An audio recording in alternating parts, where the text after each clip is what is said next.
Welcome you back.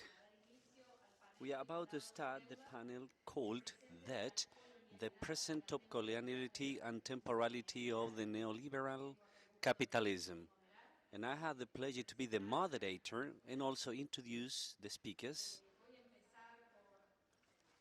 I will start by introducing Rocío Zambrana, philosophy professor of the Department of Philosophy of the Puerto Rico University at Rio Piedra, philosopher. She writes about Hegel thinking in the context of financial capitalism, neoliberal one, particularly their work and their research is focused on the Caribbean. She's the author of the book Colonial Debts, the Puerto Rico Case, published both in Spanish and English. She's co-editor of the Hypatia Journal of Feminist Philosophy, and a co-editor of a new series to be published in the Heritage called Constelaciones de Filosofía Feminista. And I will continue by introducing Andrés Solimano on my right, PhD in economy by the MIT. He's president and founder of the International Center for Globalization and Development. He used to be director of Andean countries for the World Bank, executive of the Inter-American Development Bank, ICLAC consultant, author of several books, among them Termitas del Estado, published by Economic Fund, and one more recent, Political and Economic Democracy in Complex Times, very pertinent. And we'll have, not in person, but through a video, José Miguel Ahumada, political scientist. He used to be undersecretary of International Economy Affairs of the present government, especially in economy, development of Latin America, and international economy and international affairs. His last work is Chile in the world economy, political economy of the stagnation, published by the Economic Fund. We'll start with the José Miguel video, and then we'll continue to the in-person opinions. I would like to greet everyone, all the participants of the consortium of the Humanities Center, where we have the annual meeting. Thank you to the invitation by Paulo Lawyers to be accompanied along with Verónica, whom I greet. I'm so sorry not to be here at the panel in person and listen to my colleagues' interventions, but I believe that my presentation can encourage the debate we have ahead. This panel is about colonial capitalism and its relation with indebtment mechanisms in the current president. I think that the name is a very good starting point, since it allows us to be directly participating in the debate, particularly with things of long-standing duration that are not working, whose effect shape in the political possibilities now in the Latin American region. I will start my presentation by presenting an argument which I believe is important in neoliberalism to continue and to point out the way this is applied and how this limit or configure the situations we are living in the region. Regarding the first point, neoliberalism, and I believe this is nothing new to anyone, is a concept with several definitions, and sometimes it makes complex when it comes to the debate rather than clarifying it. But what we know that in the neoliberalism subject has been a global process to untie the capital accumulation from the various restrictions, regulations, and counterpowers, where the post-guerra period tried to root both nationally with the well-being state in the developed world, as well as the developing of the states, and based on the multilateral order with the Rettengurst system. Capitalism, as it's been pointed out in the current literature, is, among other things, a creation process for assets income generating. That means an asset is a money device institutionally created where there is a present and a future right for incomes for the owner of such asset. These incomes, in this way, is the income for the owner to facilitate the uses coming from a strategic use. You can see that this income is not a function of the productive work crystallized in that asset, but the degree of scarcity on how much it depends. The economic use of this scarce asset and the institutional order determined the way of property and the distribution of the income of the asset. As an example, lithium, something very debated over, is a very scarce resource, but at the same time is strategic for the new digital and electromobility technologies. But doesn't make it an economic asset. The asset implies, additionally, that lithium needs to be a resource capable to generate future and present monetized income in a sustainable way. In other words, the asset is an institutionalization, a particular institutionalization of a resource, and the lithium is a resource that will finally become an asset only if it complies with these basic requirements.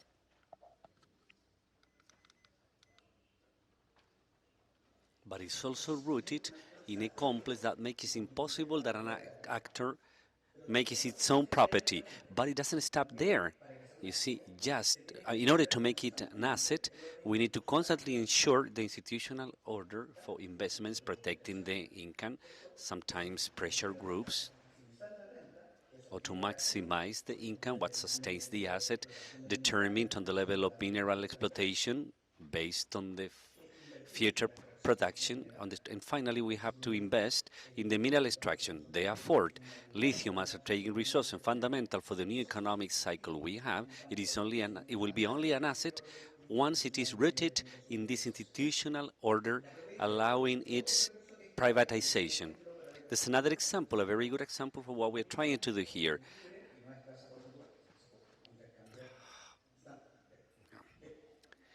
But yeah, I'm having problems with the original audio. This is why it's making my translation difficult to generate. My apologies for that. And due to that scarcity, we can't collect an income or a profit or some type of collection due to its use. And since the capitalist competitors is basically focusing on obtaining higher rates of profit, the idea is to accumulate new assets, ensuring that scarcity to accumulate revenue. This is an analytic exercise, neoliberalism. If we all agree with what we have commented on, this implies, first of all, to release capitalism, allowing that the income competitors are expanded with no limit. Privatization during the 80s and 90s, where it was the Washington Consortium in Latin America, opened the door to an investment cycle focused on the natural resources transformation in revenue generating assets. The taxes, the new, allowed the privatization in the new state, excluding the unions and syndicates, and finally, it reinforces the investors of the public assets privatizations in relation to natural resources, privatizations, along with the reivindication of Latin America in the national conference, generated this land grabbing accumulation or grabbing of the land where we have comparative edges, oil, fishing. These territories became a broad ralentization processes due to the new mechanisms for protecting the assets and what the state protected for this, resulting in Latin America, particularly in a concentration of natural assets, and at least until the progressive governments, in a income or revenue concentration. If we take it to this another side on the same line, properties such as ideas, we have commented on as an idea of assets, the reform of copyright during the agreements in the WTO, according to the free trade agreements, both bilateral and national, constituted a network of global protection of the copyright, which has brought the area subject to patent obtention and as well has constructed a higher or a more solid sanction system. In the financial scope, the scarce capital was used to accumulate revenue. This is the idea. Revenue accumulation as scarce resource capital becomes a source for revenue in the central areas at the time of capitalizing it in their lending to the peripheral areas, providing not only earnings but also political control during the whole cycle of structural reforms in the 80s when international financial organs such as the MFI could lend some money if there weren't a democratic process in between. All that massive process of financial revenue accumulation, natural resources, and productive ideas nowadays has an international framework protecting them and at the same time is part of them. The WTO in the multilateral part and the free trade agreements in bilateral plans configured intertwining, protecting the foreign direct investment from the protection and broadening of the monopolic process of patent obtention, the regulation of capital flow, and at the same time of a strengthening of the international courts with their capacity to impose commercial punishment, creating a regulating matrix ensuring the private asset concentrated in the central regions emerging to peripheral areas. Agreements such as the TTP are precisely characterized for those elements. They are less than a trade agreement, but they regulate the accumulation revenue for the transnational capitals. And from a progressist standpoint, this is the way we have to look at this type of agreements such as TTP. Nowadays, within this structural trend, there's an acceleration of this dynamic of revenue accumulation due to the recent conflict between China and United States. United States modifying a great part of their commercial policy, even by blocking the organization from commerce to protect their industry to Inflation Reduction Act is just one of the last cases, one of the most pristine cases in this phenomenon. The European Union, before the threat of the China industrialization and the proposal to industrialize by United States, is added to this game to accelerate the industrial accumulation. And in that context, both China and United States and the European Union require a rapid process of natural resources accumulation and protect their own resources, technological resources, from the copyright. You can see how the European Union accelerates the agenda to protect lithium production, green hydrogen, and so on through the recent agreements. Even the Lula president has recently pointed out that this type of agreement restricts the political production policies. And this will be debated over in the multilateral sessions in the region. Under this context of the pending capitalism and appropriation dynamics, the Latin American periphery, I believe we have to present an alternative, a solid alternative. This implies a set of alternatives that I will try to systematize. The first one is to condition proposals by developed regions to improve the terms for the region. Petro president, Lula president are right when they claim the need to change or to exchange debt for climate policies. This allows them to make the foreign capital. A second element might be fundamental is to condition the arrival of these investments in this revenue accumulation, such as natural resources, to impose rules of technology transfer, local content, percentage in reinvestment in their region, and the state sharing this type of strategic resources. In this way, we start to socialize the revenue. A third element is the differentiated treatment for the peripheries. We can impose the same criteria from the center to peripheral areas. Recently, the debate over making the Paris Agreement a binding protocol with commercial penalty is not a policy that is fair to impose it in the peripheral areas, but it should be imposed to central countries firstly. And the last point is the regional unit for natural resources. Strategic natural resources should be in great part public resources due to this private accumulation of resources. And secondly, we have to have a robust bank in the regional development. So, among other things, the funding for regional countries in crisis times can provide without imposing structural reforms to make them be subject to banking interests.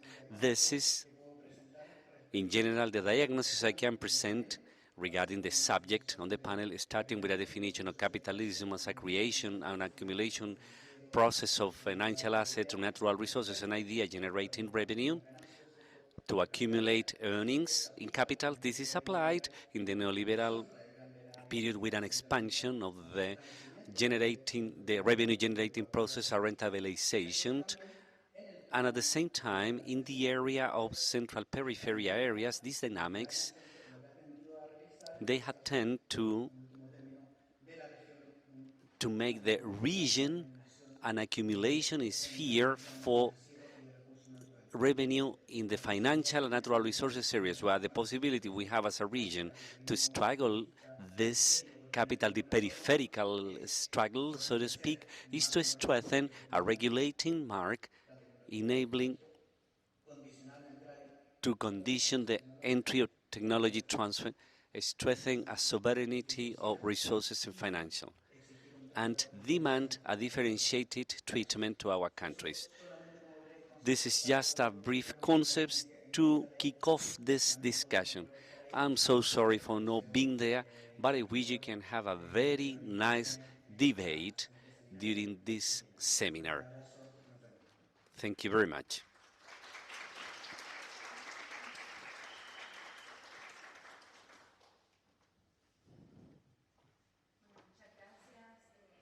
Thank you very much for your invitation and your presence.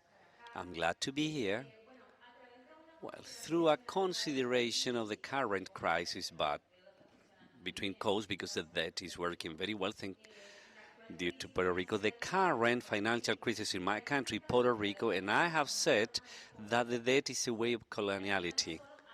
The debt not only updates the colonial status of Puerto Rico, but the modalities of dispossession make it this in the archipelago.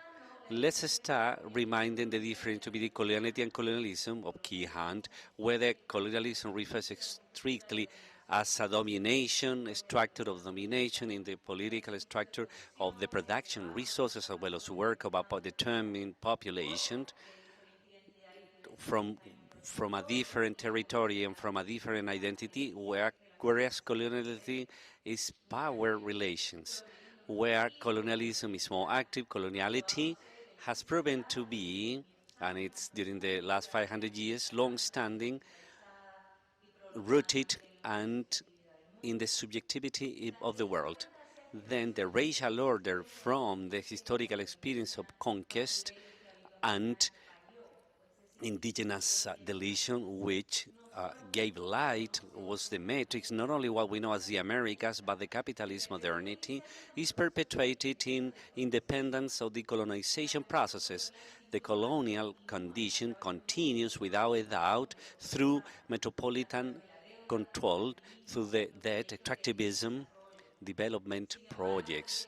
However, the fear factor of the white elites or blended continue exercising their power with the metropolis on one side and dispose of other things to other parts of the region within through anti-colonial processes, reproduce this in a alleged post-colonial processes. This is the main concern pushing the difference between coloniality and colonialism in Quijana, and I can see the way we or how we can project or what have projects questioning the interest of the Coloniality. Quijano has a dispute and the control over the work, and I would like to add the financial and commercial flow, the nature, and the resources for the life reproduction and production, the sex, gender, all the subjectivity and their products, and also the authority and their instruments to reproduce order. In coloniality, there is an organization to differentiate this in terms of the racial classification born from the historical experience of conquest and racial slavery. The organization itself of the existence is at stake when we evaluate anti-colonial projects in which they adapt and update and make it inoperant when it comes to the colonial tool.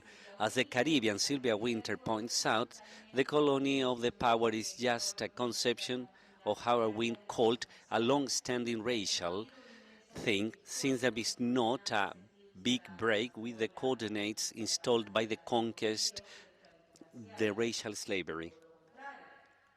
On the opposite, the update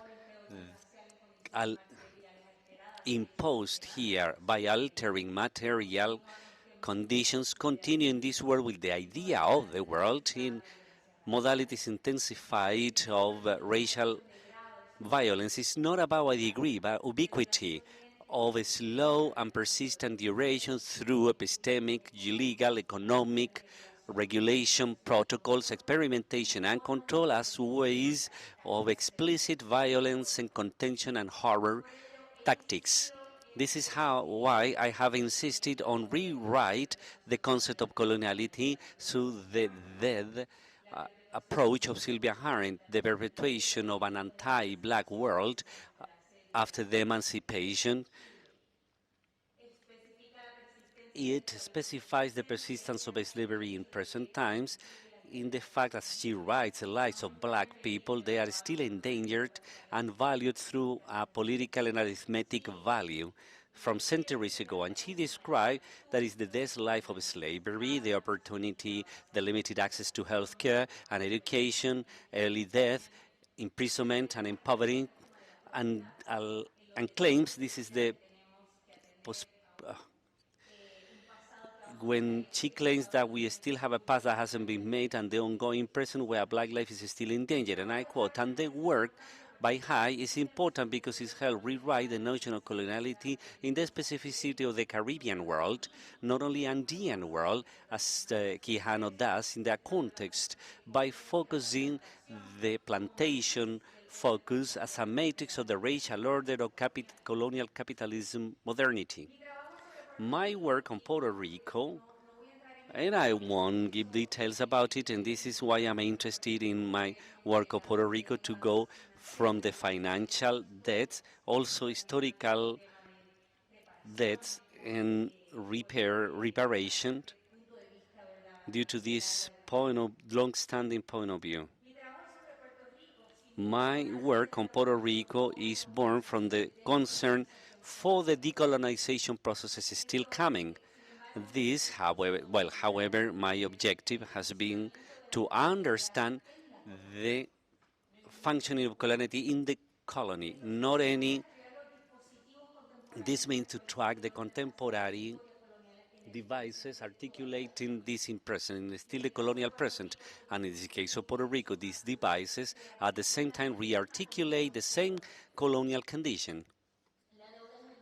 The debt is the most effective device impressed in the neoliberal financial neoliberalism in a colonial neopolitical preceding the neoliberal presence in the archipelago, one articulating the development through the tax exemption and since 2012 consolidate Puerto Rico as a fiscal paradise.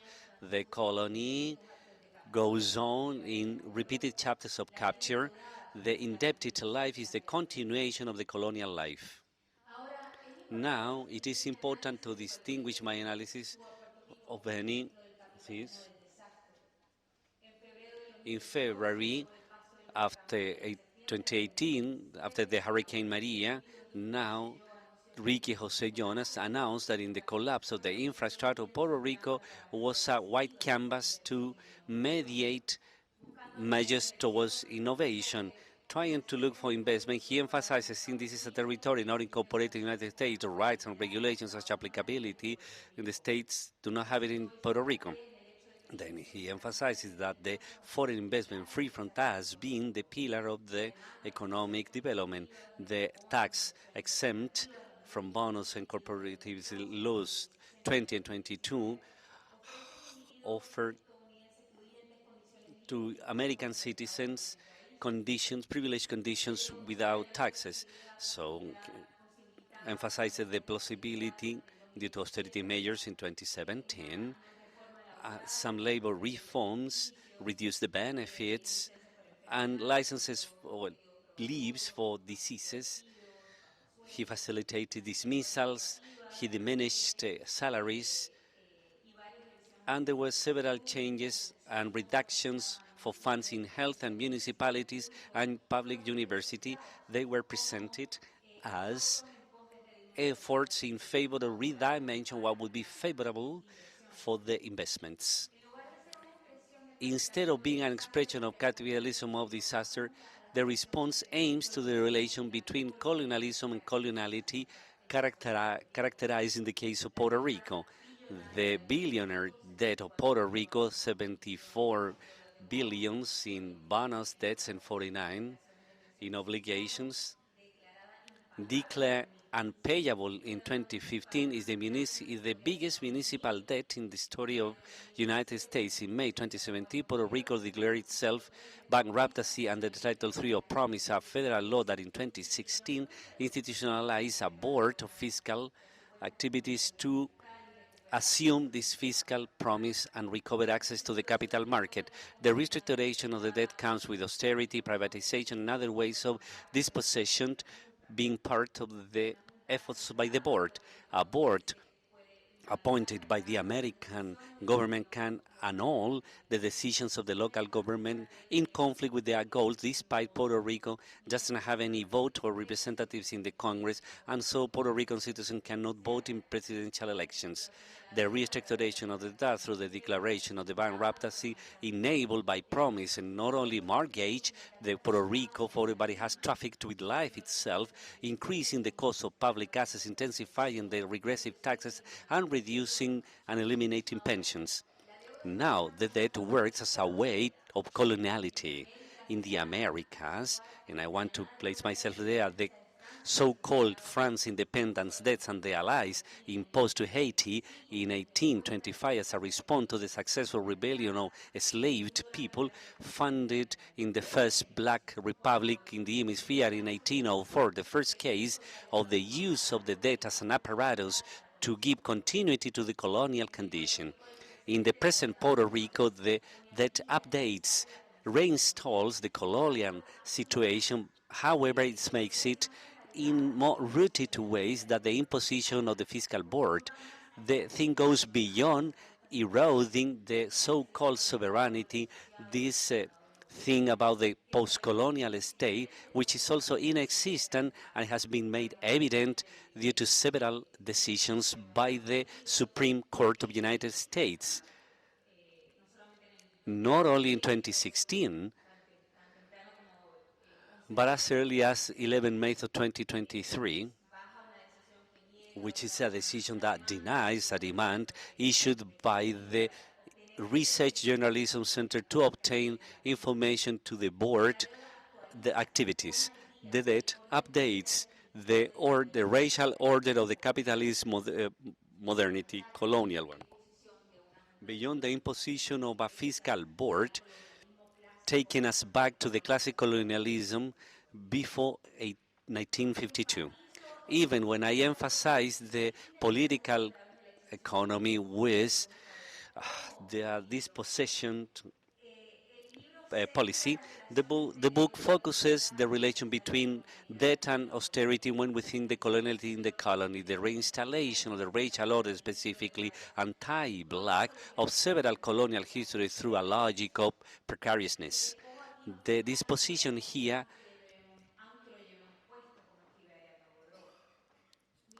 my book exposes the bonds or the connection between financial and black and gender violence to precise how austerity in the context of the neoliberal debt represents a way of invest the distribution order. The restructuration of the debt goes deep in the neoliberal process of privatizing and subcontract presence services to pursue austerity and affirm or claim the guilt of impoverished populations through these racial stereotypes, which Godreau calls a cartography of the debt, places the necropolitical effects of austerity specifically in relation to the racialized feminization of poverty, a poverty induced by the capitalist colonial order, whose violence is expressed in racial stereotypes, which anchors the blame of the economic drop between the bond between gender violence even becoming infemicide and transmicide.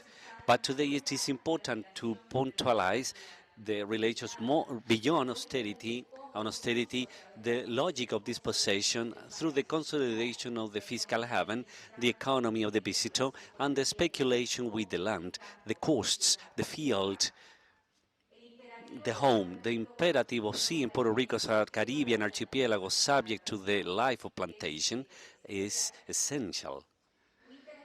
Winter expressed it better when in Black Metamorphosis writes that the secret of capitalism is not to be found at the factory, which is work, but in the plantation, fiscal haven, tax haven. The speculation in the Caribbean represent the persistence of an economy of the plantation, we could say so. The Caribbean thinkers such as Lopez, Glizan, Winter, Bakels, Lucy Meyer, Salgobello, Selemis, Rodriguez, among others, understand the figure of the plantation as a closed place, a total institution, a way of production, and a governance apparatus, and proto-industrial organization or semi-industrial with extensive accounting devices, a space of slavery, of high regulation and experimentation, a space of control ways, horror ways articulated in a differentiated way the organization of the labor, but at the same time it shapes definitely this colonial modern system of gender. The plantation used to require funding, credit flow, debts, and it provided sea flows of activities, legal, semi-legal, connected to trafficking, even in the Caribbean circles beyond the interest of the metropolis. At the same time, linked to the bond of capitalism as is documented by Jennifer Woods. The plantation used to require speculation apparatus such as well as legal, commercial, with their condition generating a feedback between financial apparatus, the organization of a labor, and a racial order. In the end, the plantation is a space for extraction without return, implying the predation, but also it implies ways of speculation, epistemic, legal, financial ways of speculation enabling destruction, predation through a fantasy or a phantom or ghost, as Edward Glissot claims, an organization of the sense as an organization of the materiality designed for the mere capture of value. The laws 2022 from 2012, late 60 from 2019 are consistent with the political economy from the colony since the early 20. In 1996, José points out that a report from the Congress referred to the development of infrastructure in Puerto Rico and other territories through the triple execution of taxes on bonds. As of 2017, Law Jones aiming to tripleization the economy of Puerto Rico is being based in foreign investment. Today we can see that $23 million are leaked, so to speak, in tax exempts yearly, even when document the failure of this model to justify the unemployment. Particularly, there is a relation here with the exodus to the metropolis that adjusts this unemployment thing. Particularly in the context of Law 2022, we are aware that no economic development has been done, but what we do know is that not only we have consolidated the caste of middle people as the university, local elite accounting firms dedicated to tax exempt, besides real estate brokers, also assimilated with housing in general, by increasing the dispossession, representing a new round of a colonial invasion. As Nauria Santori writes, the invasion is not a mere event, it's a structure.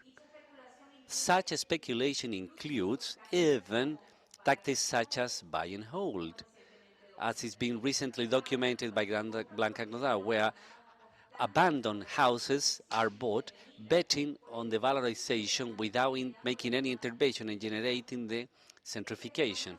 Gentrification. This crosses the increase in the short term for renting or for leasing, increasing tourism, but it has eroded communities. No more digital. Well, they have increased the cost for rent are in displacement. So it is not only the closing of schools from 2017 to 2018 or the increase in the price of essential products with the privatization of the electricity generating company, for example. Essential are the axis of the dismantling of communities and the displacement itself. It is the displacement through the speculation and the lack of a public policy which ensure access to housing for Puerto Rican people, access of coloniality in the colony. They are communities already vulnerable due to the racial violence and economy which attempt to survive the horrors of displacement, trying to survive in for the new rounds of colonial invasion. Thank you very much.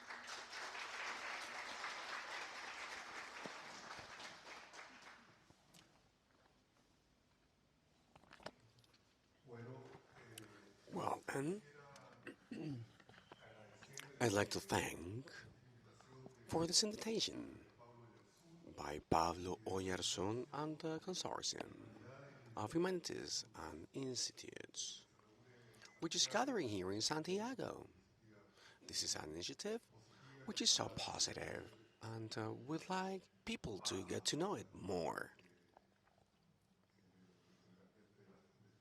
In the research and science, social science environments and public policies discussion. So, this panel about that, I believe is so relevant because of the problems or issues, external debt issues and internal debt that many countries are facing here in the region. Chile is not the exception. We're talking about the internal debt especially. So in my presentation, I'd like to mention a meeting that took place or will take place tomorrow in Paris and this is about a relevant meeting about a new architecture, financial architecture, which is international. It's being called, or it's being held by Emmanuel Macron, the president of France.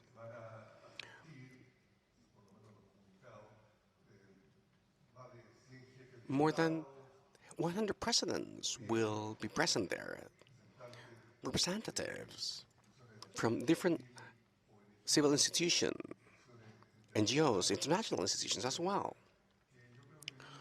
And that meeting, it is quite relevant because of the situation that is being created after COVID.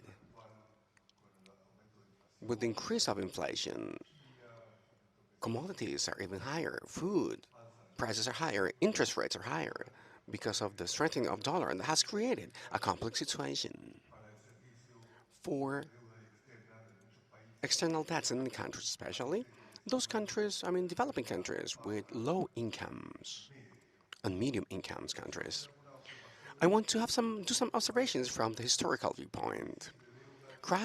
Debt crisis, there have been many, of course, in the 19th century and 20th century and the 21st century as well. So this meeting tomorrow and the day after tomorrow in Paris, well, basically, the agenda will cover many different important topics which make this external funding and the counterparty, which is debt. There are some concessions there, and if you don't have to pay it back, I mean, it means a contract obligation to return those resources with some interest applied and some interest, as we said, and it has a debt dimension that has to be considered. So this meeting has many different topics, and the main topic there is going to be how to make it faster, how to introduce some coherence and organization in the funds proliferation for the funding of climate change, the conversion of energy based in fossil fuels and or into the use of clean energies, wind power, sun power, and biomass.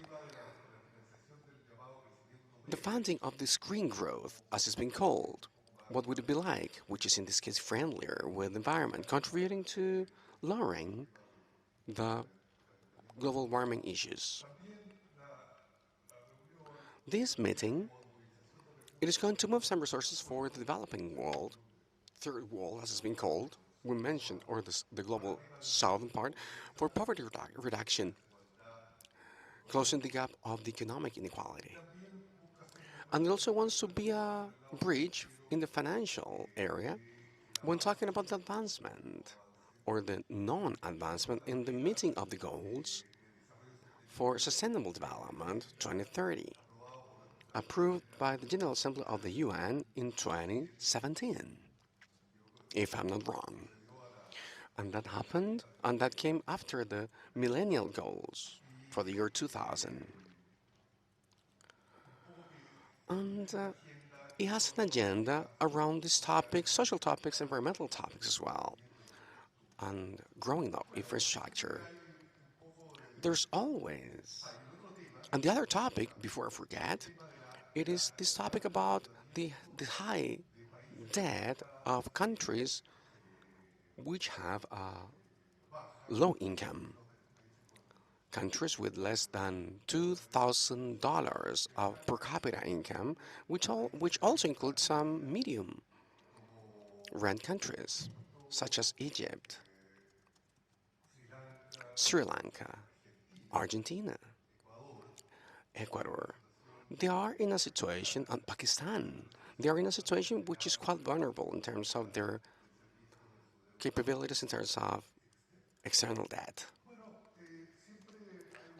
There's always a skepticism degree with these international meetings, gatherings, but that's an indication that we live a situation which is complex, difficult, tough to get out of in terms of the international flows of funding. And we have the situation of how to avoid a new round of crisis of external debt in countries, developing countries, third world countries. Historically speaking, these debt crises were quite, much more common than people think of. In the 19th century, Latin America went through two cycles, big cycles of external debt. 19th century was right after the independence wars. How the external debt helped the setting consolidation of these new republics in Latin America and the Caribbean. An important part of it was how to fund the construction of these national states and also funding the creation of these armies and navies, how to fund the creation of a public administration, and to serve some infrastructure needs and reduction of poverty. Chile, Bernardo Higgins had a credit of £1 million. He had many difficulties to pay for it. He took it in 1822. Afterwards, there was, with the bursatile crash in London, in Latin America, after 20 years, there were 20 years of services issues for this debt.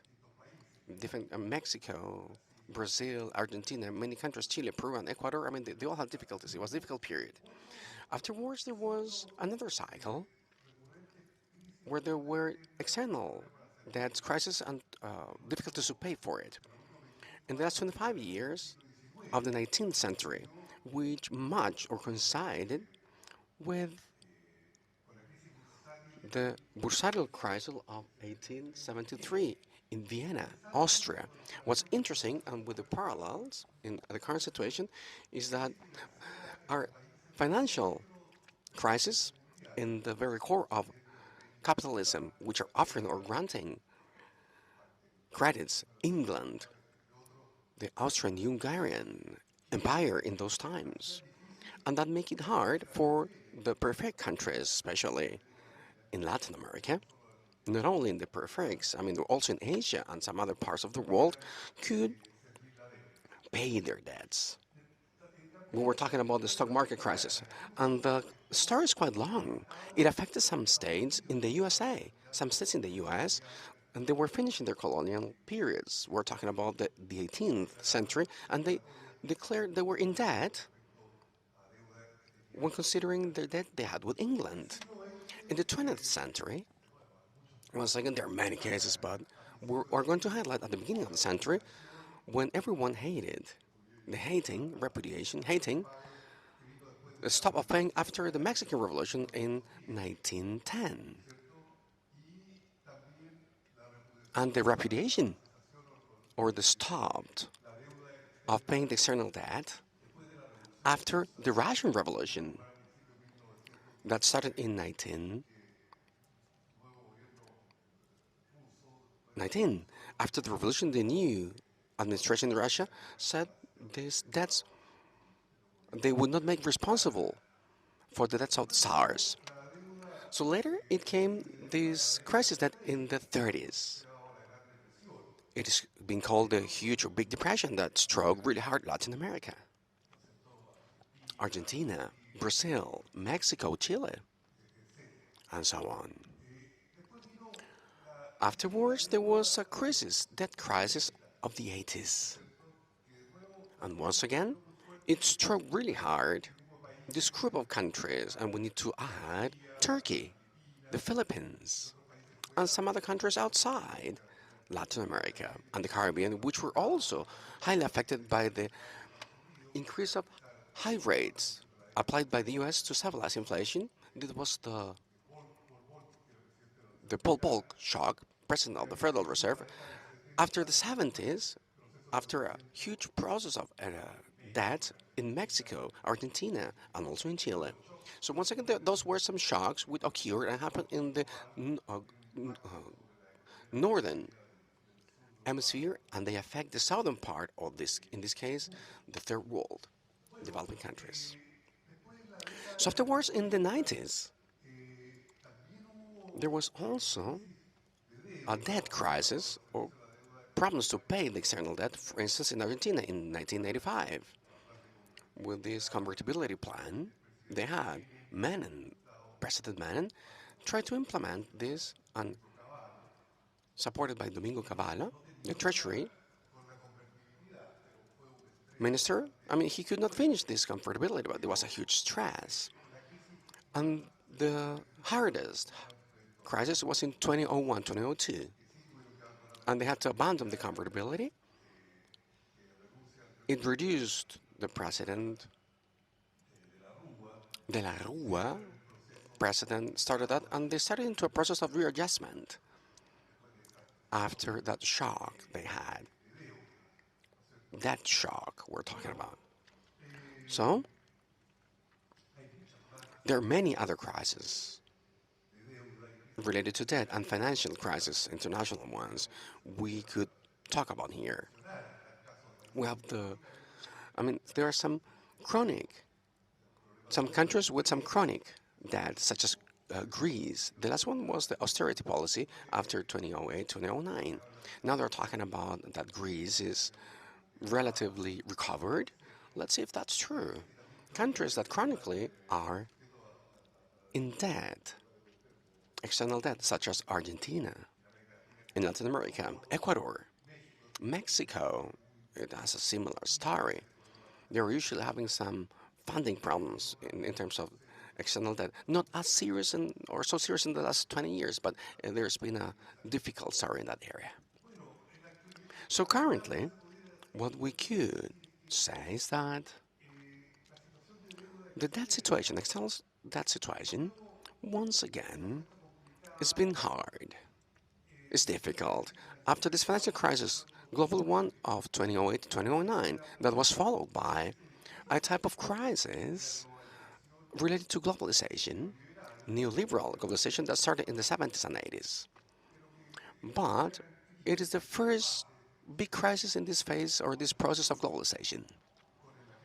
With this financial crisis of those years 2008 and 9, that was followed by a stock or shrinkage of the GDP in many countries, a shrinking in the international commerce, and specifically specific events that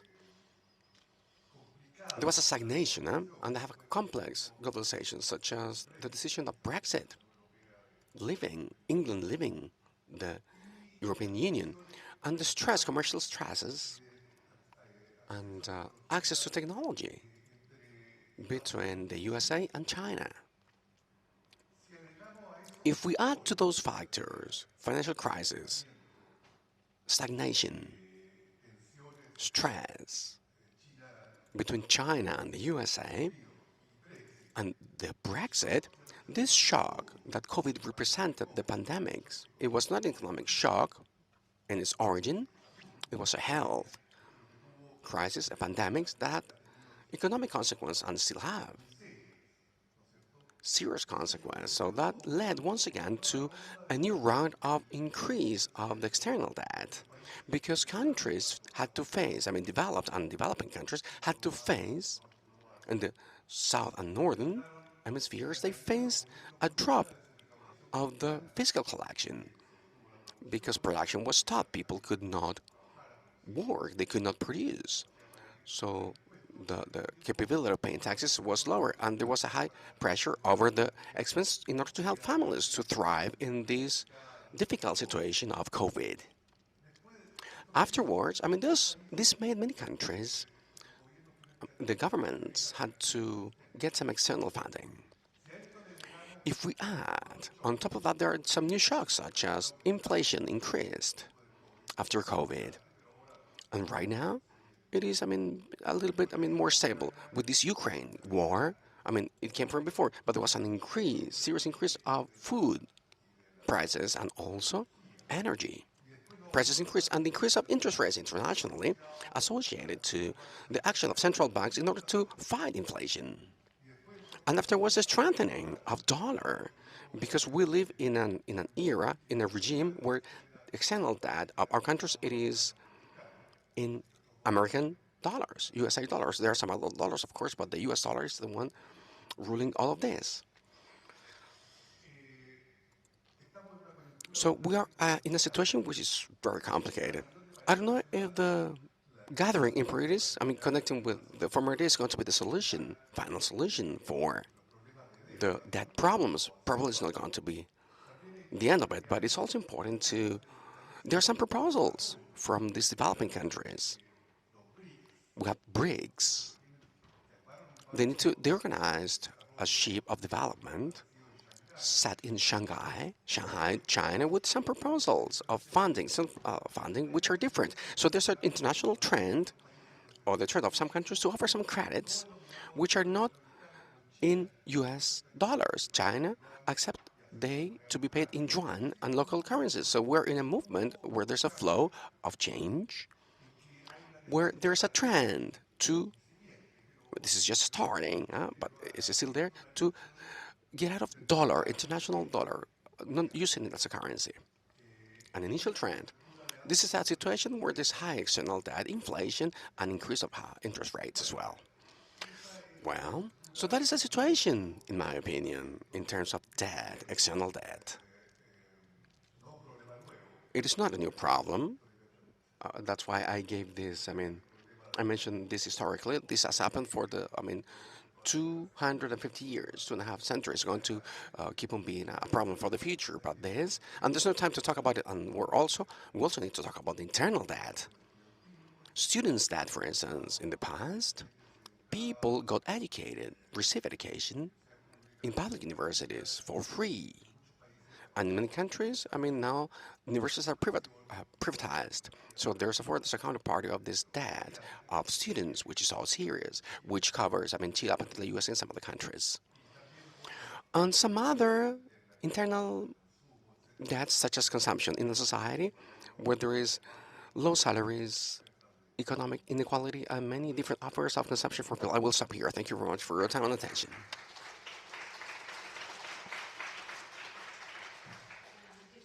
Thank you very much. We have 15 more minutes in order to have this Q&A session for comments. To our panelists here, please keep in mind the contribution of José Miguel as well. So we're going to open the floor for anyone here in the audience.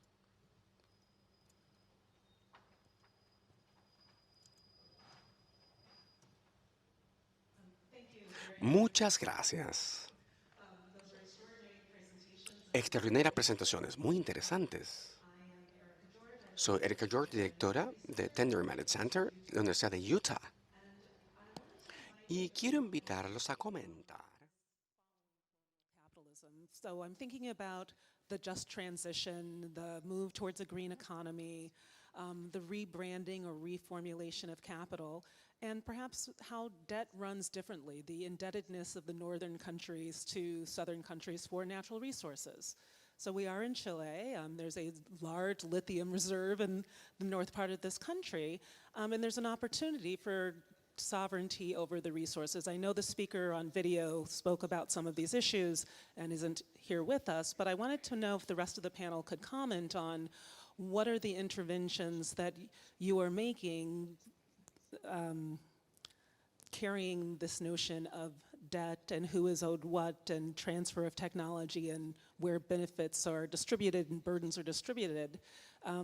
Are there ways that the interventions of your work, of thinking about racialized capitalism, thinking about global policy, and thinking about where feminization of economics and the kinds of work and care and contribution that are going to be necessary to transition to an economy that's more sustainable or carbon neutral, is there a way that we need to understand better the voices coming out of the Global South, out of Latin America? Are there interventions happening at the level of economic policy that are heeding the kinds of concerns that you're raising? There may be a question in there that you care to respond to, but I'm interested in how can we inform understandings of conscious capitalism, or does there need to be a socialization of revenue resources, as the first speaker hinted at? So, thank you.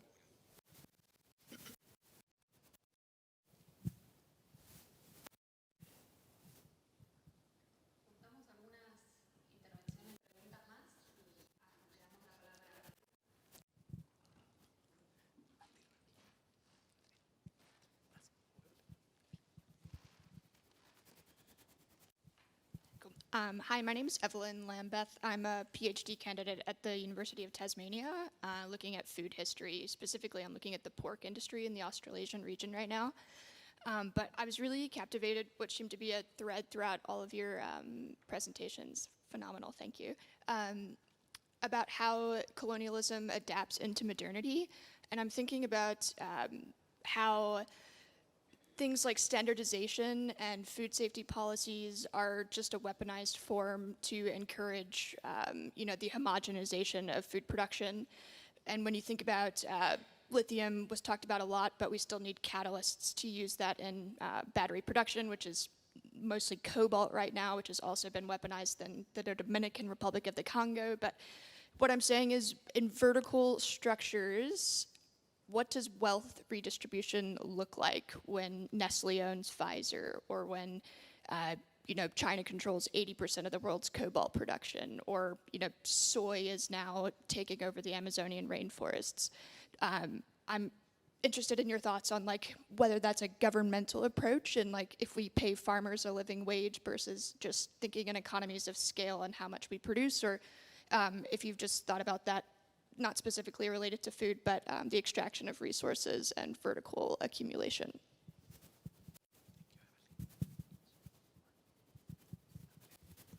Sí, muchas gracias a los dos por la exposición, a los tres.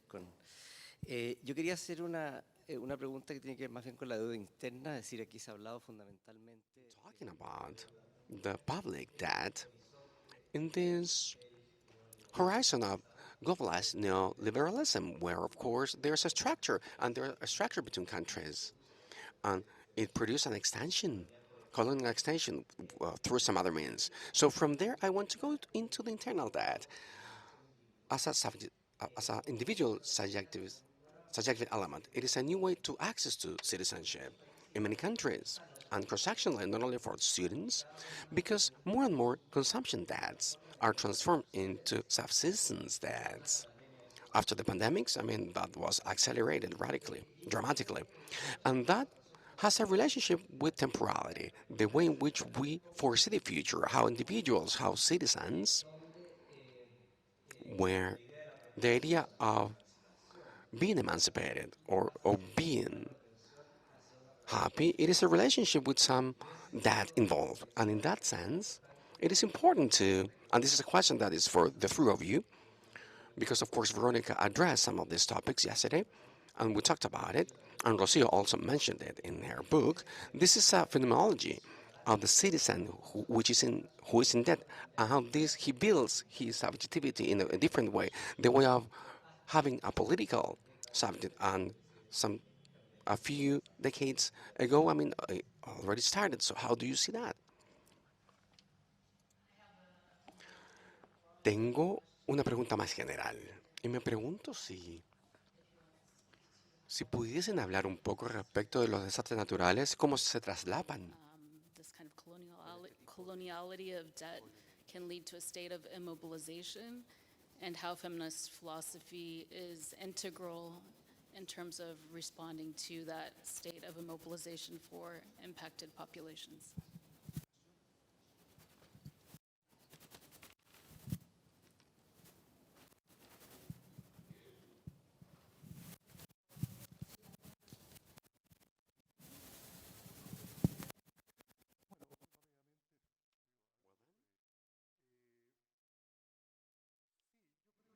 I believe that there are two questions over there, or maybe three, were about natural resources.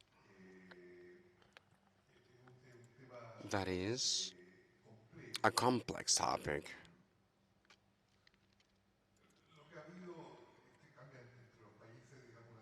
There's a trend amongst countries to include the external investment, privatizing the exploitation of natural resources, and that creates a crisis, and it is also present here in the Chilean case, in the case of lithium. Chile granted, the latest administrations gave the exploitation of lithium to two companies, a Chilean one and a foreign one. But the current administration has the intention of creating a national company for lithium, for the lithium extraction, and introducing into the state, providing the state the exploitation, and reducing the degree of privatization of the sector. It is difficult. It will prove hard to be done, but it shows the boundaries that there are for this privatization model of natural resources, which are not renewable, such as lithium. In some other countries, there are some similar experiences or situations. Now, talking about the concept of the citizen in debt, or this identity that Andrés just mentioned, and also there was a similar question related to that. It is true, in this current economic model, neoliberal model.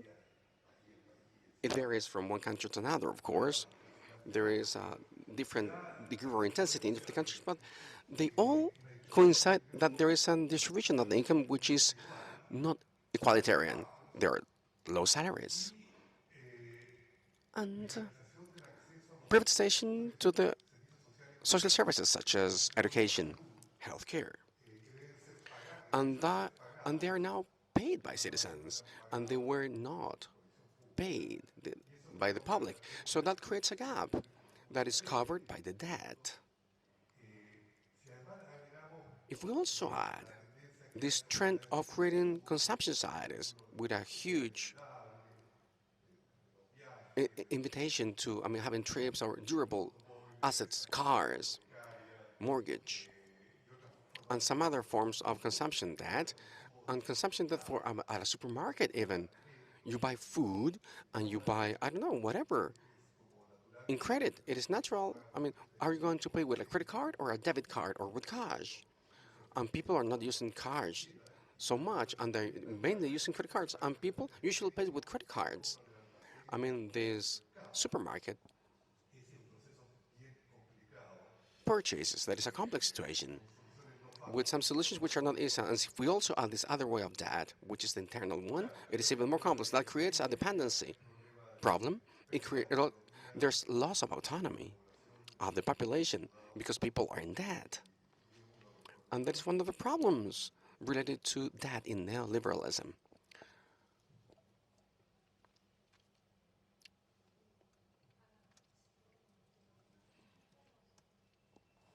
Let's see. Thank you very much for your questions. It is true.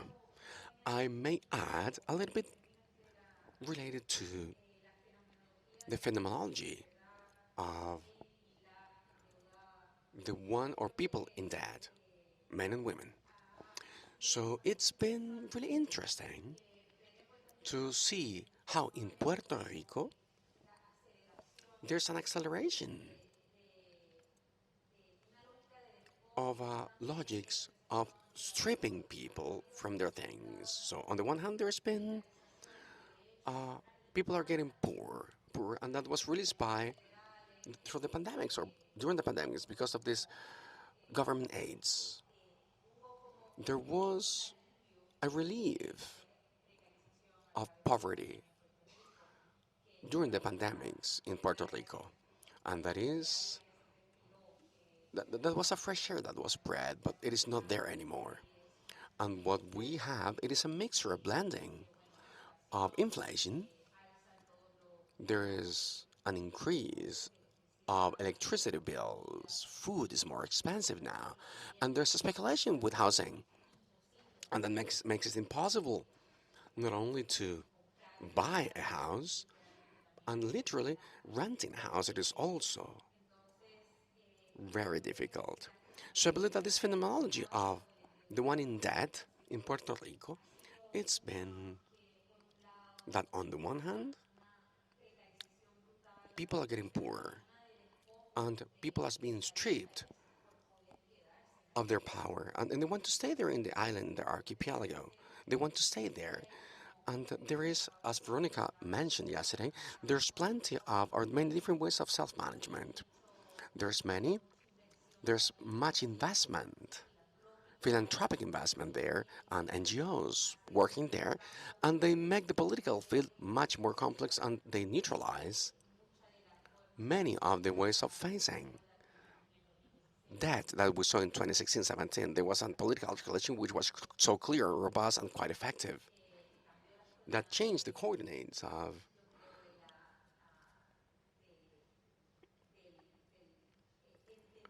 of the understanding at a national level in the archipelago, and that has been diluted, and it's been diluted because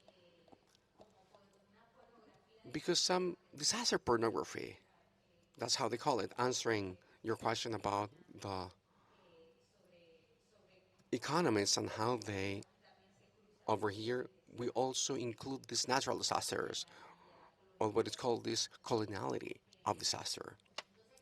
So over here, there is, The person in debt in Puerto Rico and the cases I've been studying, it is really complex, very difficult to understand because it's not only a person who is mortgaging his or her future, it is tied up to some material conditions of predation. So therefore, this is soaking their possibilities of material possessions, undermining them. They are being stripped of everything.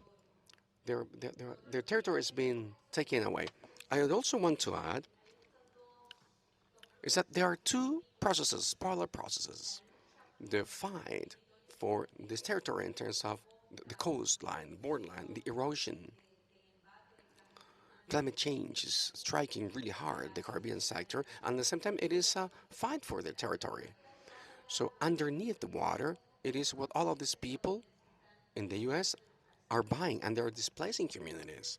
So therefore, there is like a contradiction, interesting contradiction, how to articulate. Oh, this is ecological. Situation is growing from the political economy in an immediate time and also in a future not so far away. Because climate change is affecting countries in Central America. There are some hurricanes, and literally, there's a loss of territory. The ocean is having a higher level.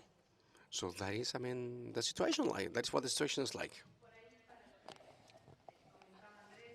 In relation to what Andrés was commenting and the questions asked on the level of constitutional political subjectivity, on the indebtment thought on individual terms and the connection with the public debt and global debt circuits, I think that the complexity there is that the debt incites an acting power, what we call the activation in terms of self-managed invention in terms of work of internal diamonization of precariousness.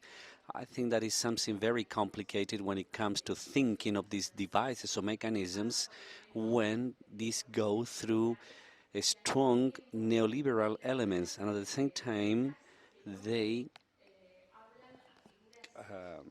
communicate not to the victims. Then I believe there is a point, a complexity point there. And then when we call about the payment of the debt as a decolonization or practices of antagonism with the financial disposition, we have to be continuously leading with this ambivalence of the debt as a capacity for activation of that power. And that's where I believe there is a complex articulation point, at the same time interesting, which is what finally activates the social infrastructure mechanism. I believe that it is 1 p.m. now, and we've been very punctual during this session. Thank you very much. And them. Thank you very much. Thank you, everyone.